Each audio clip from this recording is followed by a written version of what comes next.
Alright Foundlings, now that we've talked about getting started and how to find your shells, it's time to talk about how to unlock your arsenal as you traverse through Mortal Shell.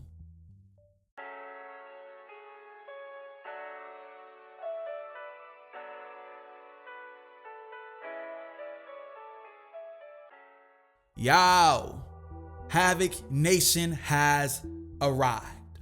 What's going on, everybody? Lost Angel of Havoc here, aka Leitato, the one and only High Priest of the Congregation. Welcome back to another installment of Leitato Clips where we've got a little bit of everything. As I mentioned in the first video in this series, Mortal Shell features 4 weapons players can master as they venture through the world. The first of these weapons, the Hollowed Sword, is the first weapon provided to you at the very start of the game as you begin the tutorial.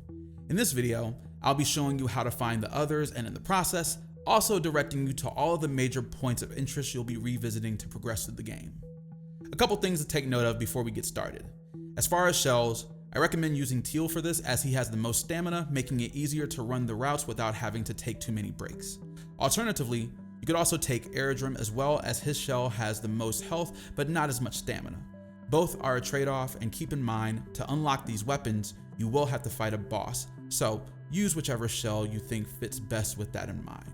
You'll also want to keep the Tarnished Mask in your inventory so you can easily fast travel back to Cesar Janessa at Fallgrim Tower. For the routes, please follow the gameplay footage. I'll have everything time-stamped for easy reference in the description below. We'll touch base after. Oh, and one more thing. Do not awaken Cesar Janessa in any of the locations that you're going to, otherwise the Tarnished Mask will route you back to her instead of Cesar Janessa at Fallgrim Tower. When you get to each weapon, there will be a statue that you have to interact with holding the weapon, and that will trigger the boss fight. Happy hunting.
Now, my foundlings, if you've made it this far, you should have each of these weapons in your arsenal.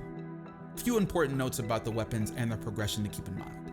Initially, weapons can only be swapped at Foundling Tower from the weapon wall across from the anvil. However, each weapon has a corresponding unlimited use item you can discover that allows you to swap them out on the fly. Weapon strength can be increased using quenching acid up to +5. Only 11 quenching acid items can be found in a single playthrough, meaning you can only fully upgrade 2 weapons at most in one run. Each weapon also has 2 special attacks that can be executed with resolve. To unlock these special attacks, there are specific items that can be discovered to do so, and they can be equipped via anvils in Foundling Tower and the starting areas of each main location that you just visited. These items, with the exception of those for the hollowed sword, can be found while exploring the locations the weapons were found in. Now, I don't have a guide plan for these at this time, but if that's something that you'd like to see, please let me know and I'm happy to make it happen. Last thing about weapons. Each weapon is associated with one of the shells, such as Aerodrome and the Martyr's Blade, or Teal and the Hammer and Chisel. The hollowed sword belongs to Heros, and the Smoldering Mace is tied to Solomon, respectively. I want to say there's lore here, but also likely some gameplay advantages. Hammer and Chisel, for example, suits Teal's large stamina pool, allowing you to deliver quick successive combos while also taking advantage of Teal's passives for poison damage. Likewise, Aerodrome's large health pool and poise allows him to tank damage with little interruption while delivering incredibly powerful blows with the Martyr's Blade.